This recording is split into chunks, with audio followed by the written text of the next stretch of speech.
Saúde a amada igreja com a paz do Senhor Jesus, amém? Irmãos, então hoje estamos aí com a responsabilidade de compartilhar com os amados irmãos a reflexão desta manhã. E quero convidar os irmãos para então estar abrindo a sua Bíblia lá no livro do profeta Ezequiel, capítulo 16. Nós vamos ler do versículo 8 ao 15. Ezequiel 16, versículos do 8 ao 15. Irmãos, nas minhas reflexões, esse texto me chamou muita atenção, e então já havia preparado essa mensagem que eu traria no culto de oração, mas aí o pastor precisou viajar, compromisso, e ele então pediu que compartilhasse com a igreja essa mensagem, já que já tinha preparado para o culto de oração. E uma frase que me chamou muito a atenção, de uma pastora, Raquel Gomes de Abreu Silva. Ela diz o seguinte, abre aspas, você pode estar dentro da igreja, mas mesmo assim estar longe de Deus. Fecha aspas. Essa é a realidade, irmãos, de muitas pessoas, porque isso é religiosidade. Muitas pessoas frequentam culto, cantam, entregam suas ofertas, mas ela se encontra vazia de Deus, porque Deus, Ele olha para o nosso estado interior, para o nosso coração, porque Deus busca verdadeiros adoradores, aqueles que o adoram em espírito e em verdade. E eu quero dar um título para essa mensagem, que é Senhor Deus, o nosso remidor. Jesus Cristo é o remidor da humanidade, que através do seu sangue, derramado na cruz do Calvário, pagou o preço pela nossa salvação. Lendo aqui, então, acompanhando pelo texto de Ezequiel 16, a partir do versículo 8, esse texto ele nos chama a atenção para nós observar nele a relação de Deus com o seu povo é uma relação de um matrimônio, de um casamento.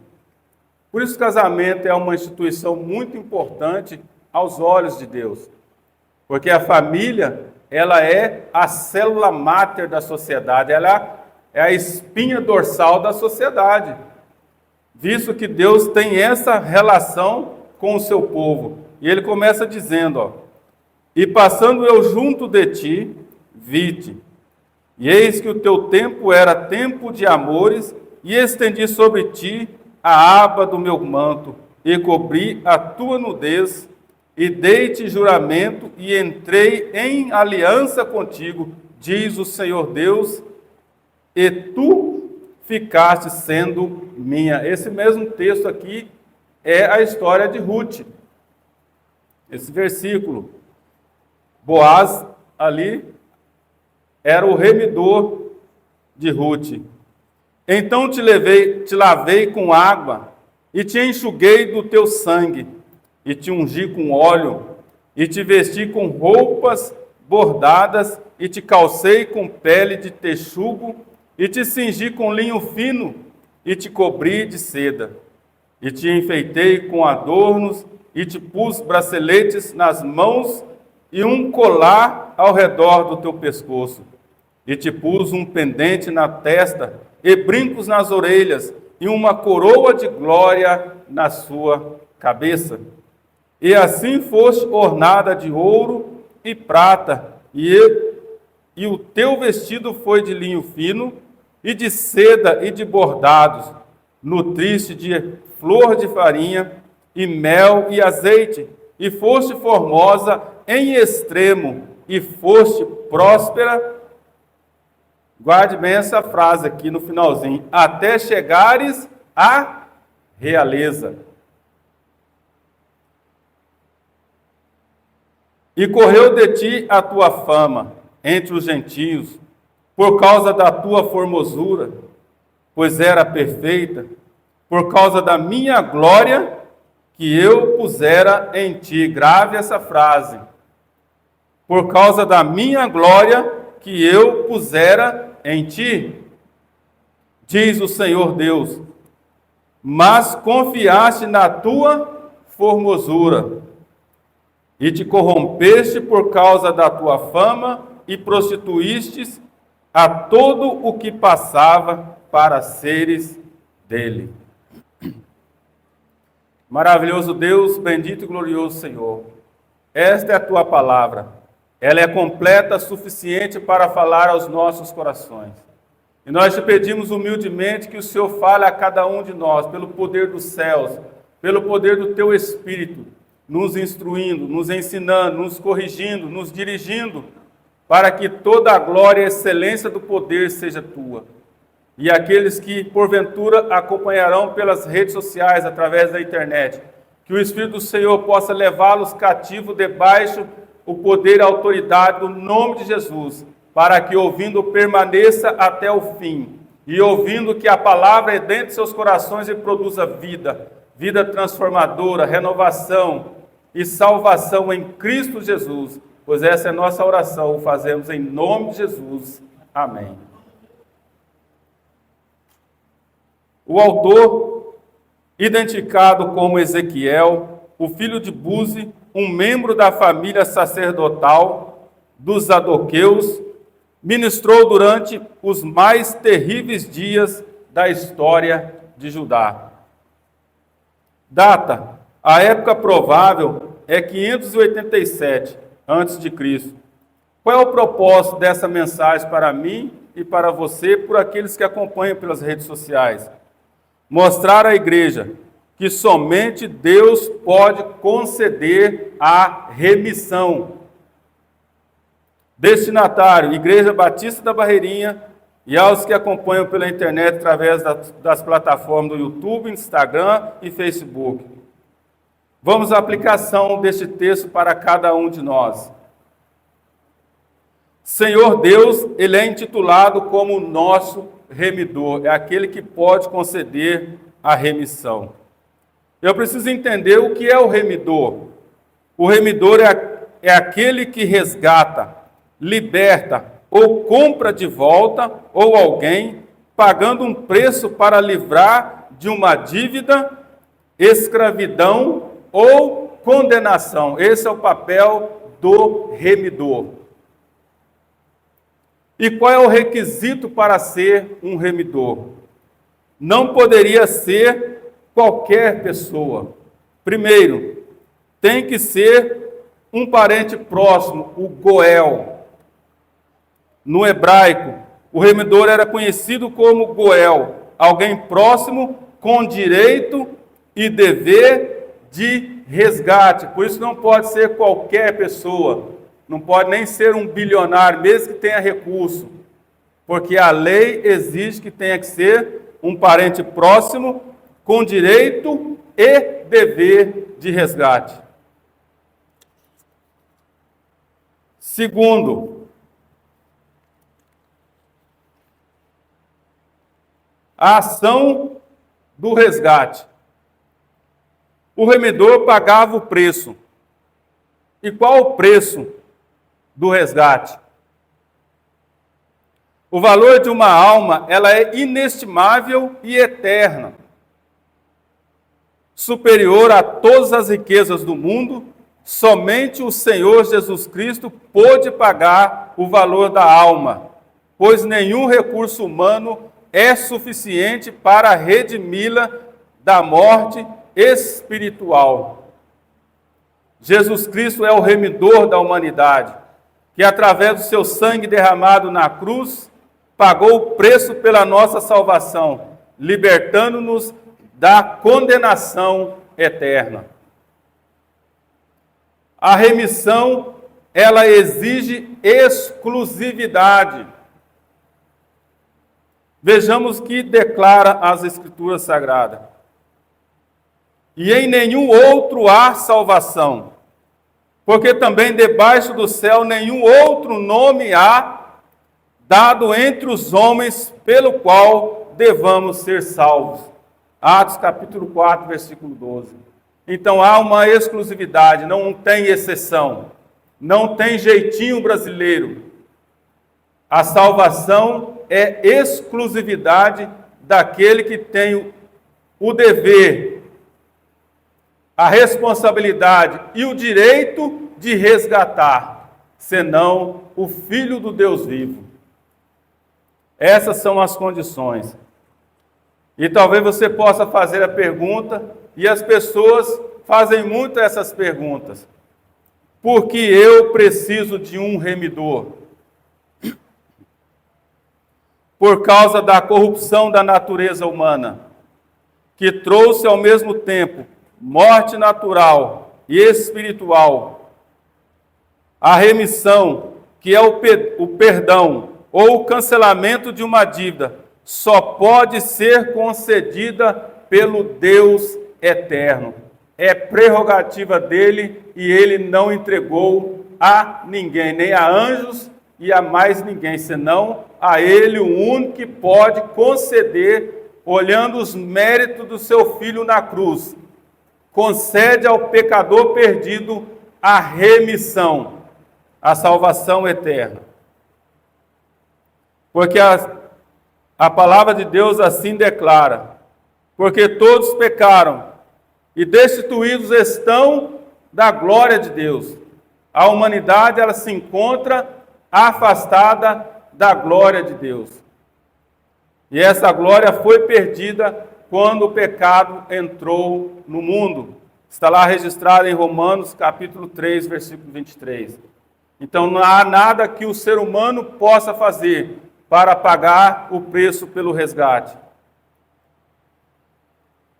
O poder sustentador e conservador de Deus. Isso é um conceito de teologia sistemática que você precisa aprender e guardar bem fundo no seu coração.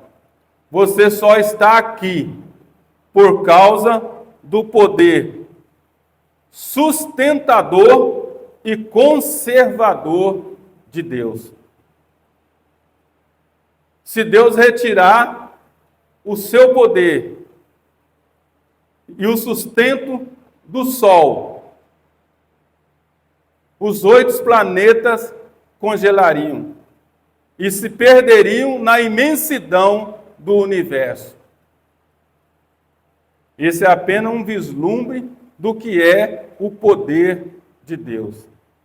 E é esse Deus que você vem adorar. E você precisa adorá-lo todos os dias da sua vida. Como a palavra de Deus, ela nos declara isto: o universo entraria em colapso se Deus retirasse o seu poder sustentador e conservador. Deus deixou isso muito claro à nação de Israel.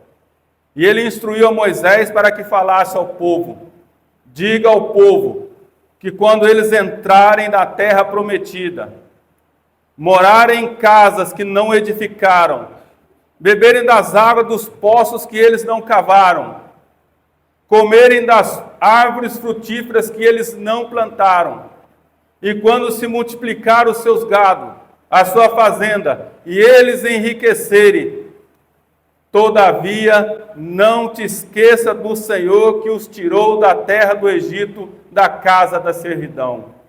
Porque é o Senhor quem dá força nas suas conjunturas para adquires toda essa riqueza.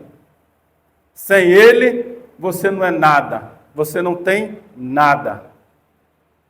E Ele não faz acepção de pessoa. Ele dá tanto ao rico como ao pobre, quanto ao justo, quanto ao ímpio. A única diferença é que o ímpio prospera, mas ele acha que é com a força do seu braço, com o seu talento, constrói riqueza. Mas nós sabemos que o fazemos porque recebemos de Deus um atributo para construir e a força do Deus conservador e sustentador para alcançá-lo. E Deus deixa isso claro na sua palavra, quando ele registra aqui em Ezequiel. Desde o versículo 8 ao versículo 15, Deus vai mostrando aqui de uma pessoa que estava abandonada. E aí Deus passa e vê aquela pessoa abandonada. E ele então paga o preço do resgate. E agora aquela pessoa passa a ser dele. Essa relação profunda de casamento. E chega um determinado momento que essa nação, ela começa a se esquecer. Por isso que eu disse para os irmãos guardarem a expressão até chegares à realeza.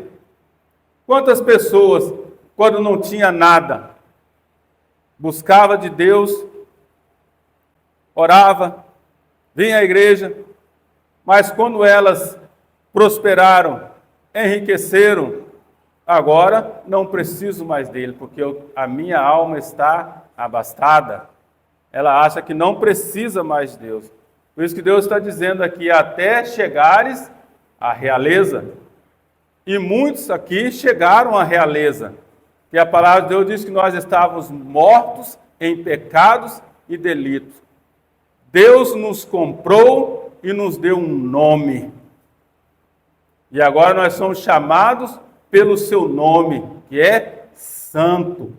Se você não tem prazer de ser chamado pelo nome do seu marido, o Deus Criador, que é santo, a igreja ela é santa, santificada, porque o santo habita nela, o Espírito de Deus. Por isso que você é chamado de santo. Não é pelo que você faz, mas por aquele que habita em cada um de nós. Por isso somos chamados à santificação. Somos chamados de justo, porque ele nos justificou. E ele vai dizendo, lá no versículo 14, Deus diz o seguinte: por causa da minha glória que eu pusera em ti. Deus colocou em você a sua glória. Não somos nós que temos essa glória, mas foi Ele que a colocou. E os irmãos já devem estar percebendo quem é o Rei da Glória. É o Machia. Ele é o Rei da Glória. E Ele pôs esse nome do Rei da Glória em cada um de nós. Por isso que a palavra de Deus declara, quem não tem a glória de Deus, ou seja, quem não tem o Filho, porque foram destituídos da glória de Deus, é um pobre, miserável e nu. Mas quando Ele te compra, paga o preço pelo resgate, você tem em si um céu de glória, porque a glória de Deus está sobre ti. E aí começam os perigos do conforto. Deus nos redimiu. Posso me descuidar? A resposta, irmãos, é não, nenhum momento da sua vida. Preste atenção nas condicionantes. Versículo 2. Uma coroa de glória na cabeça. Foi Ele quem a colocou. Versículo 13. Até chegares à realeza. Você só faz parte da realeza porque você tem uma relação de casamento. Você casou com um rei, que é o Rei da Glória.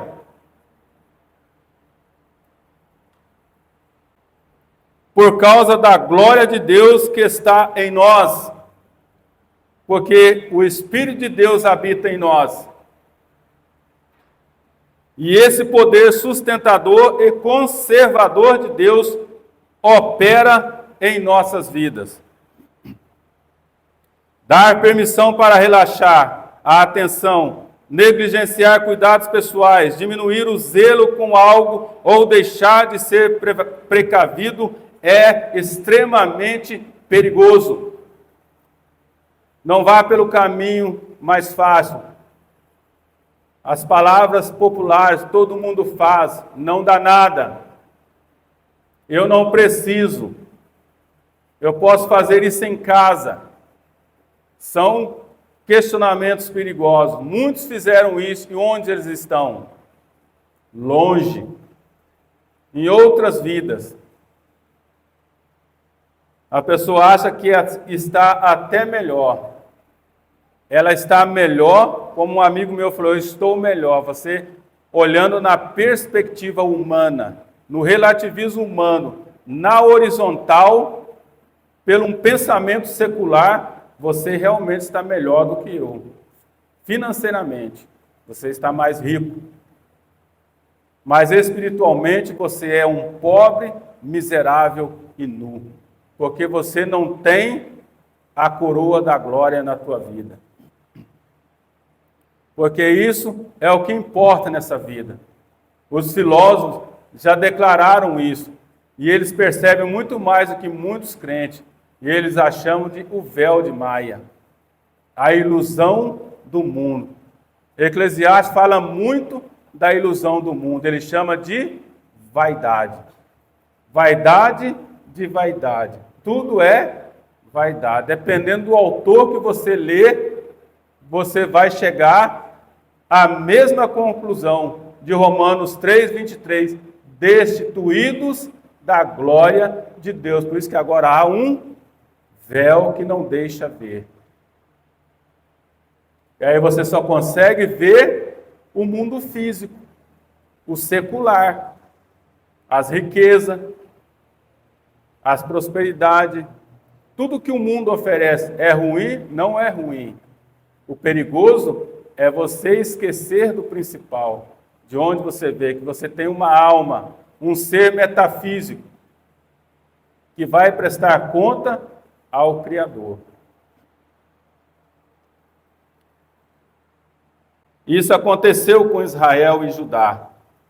Pensaram que podia cultuar e andar na presença de Deus, até que o poder sustentador e conservador de Deus se retirou do seu povo. Vamos lá.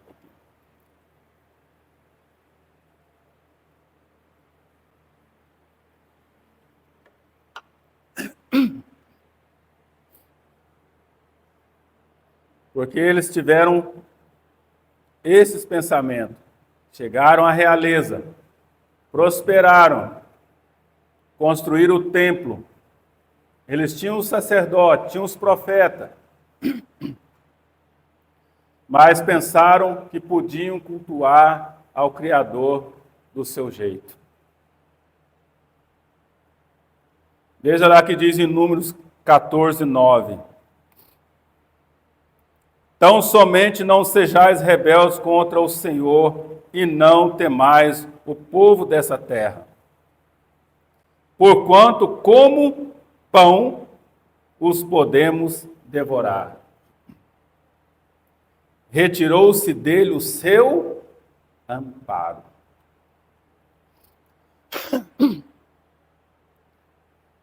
Viu bem? Preste atenção, dá ênfase nessa frase, nesse versículo. Só nessa parte, sublinhe na sua Bíblia. Retirou-se deles o seu amparo. Ou seja, o poder sustentador e conservador. A palavra de Deus diz: se Deus retirar de nós esse poder, nós nos descompomos e retornamos ao pó de onde fomos tomados. Essa era a situação.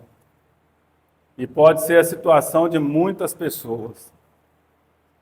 O que levou à retirada do poder sustentador e conservador de Deus do seu povo?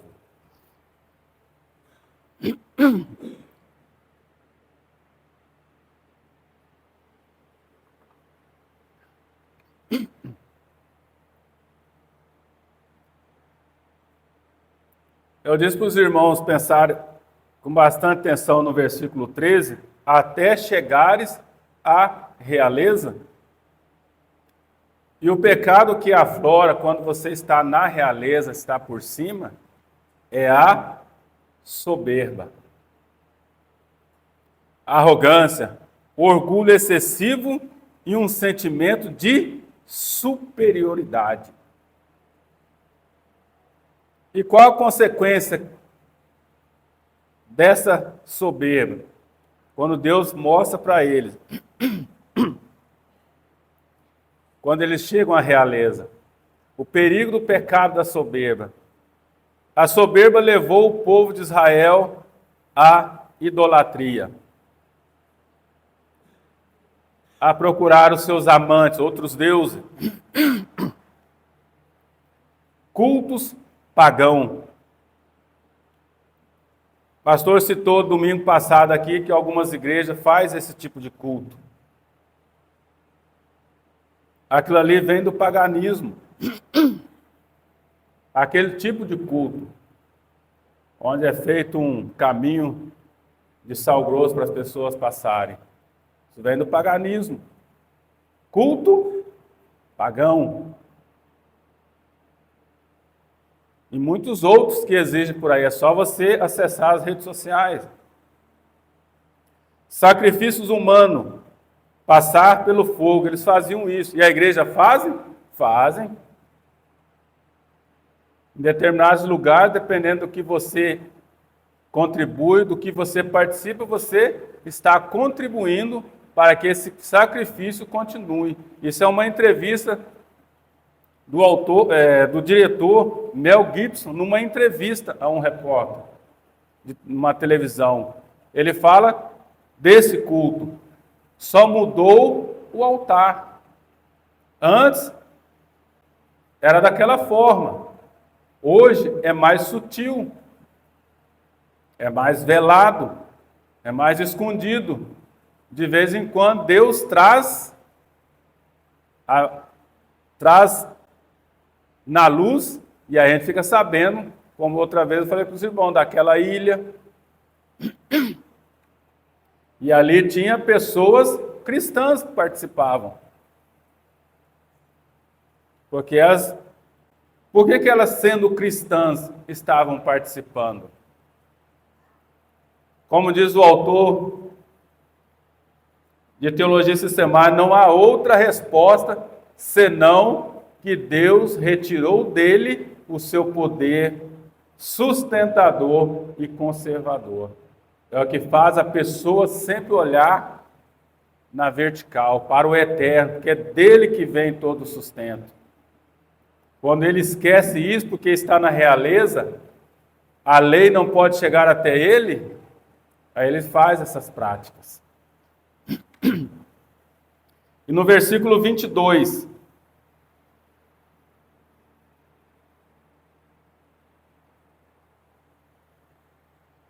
ele diz assim: em todas as tuas abominações e nas tuas prostituições não te lembrastes.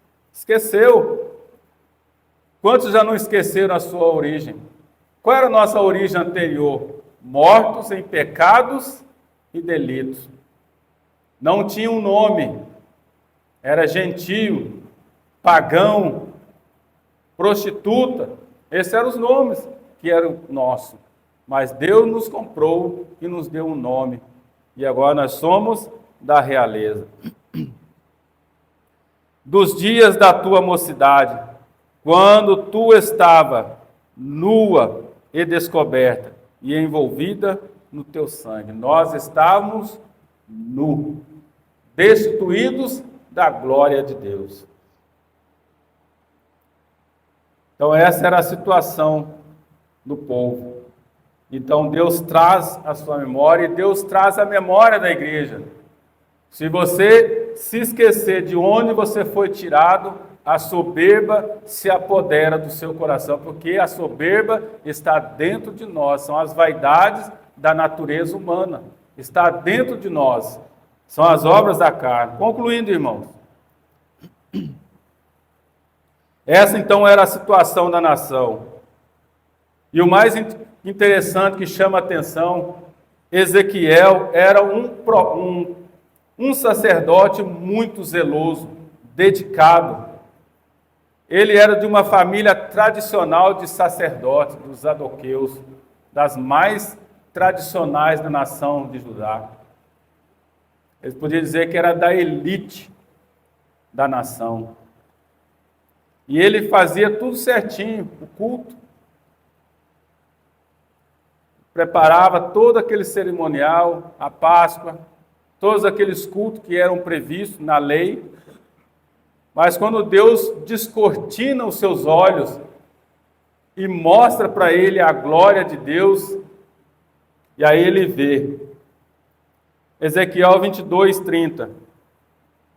E busquei dentre eles um homem que estivesse tapando o muro, e estivesse na brecha perante mim por esta terra, para que eu não a destruísse.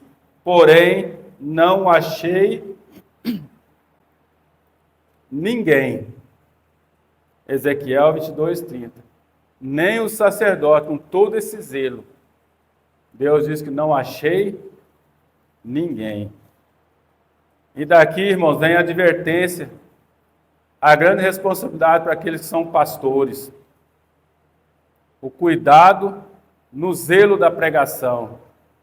Nunca confortar a igreja com palavras, que hoje a maior parte das mensagens são palavras, são mensagens que nós intitulamos como de alta ajuda, onde o homem é a centralidade da mensagem.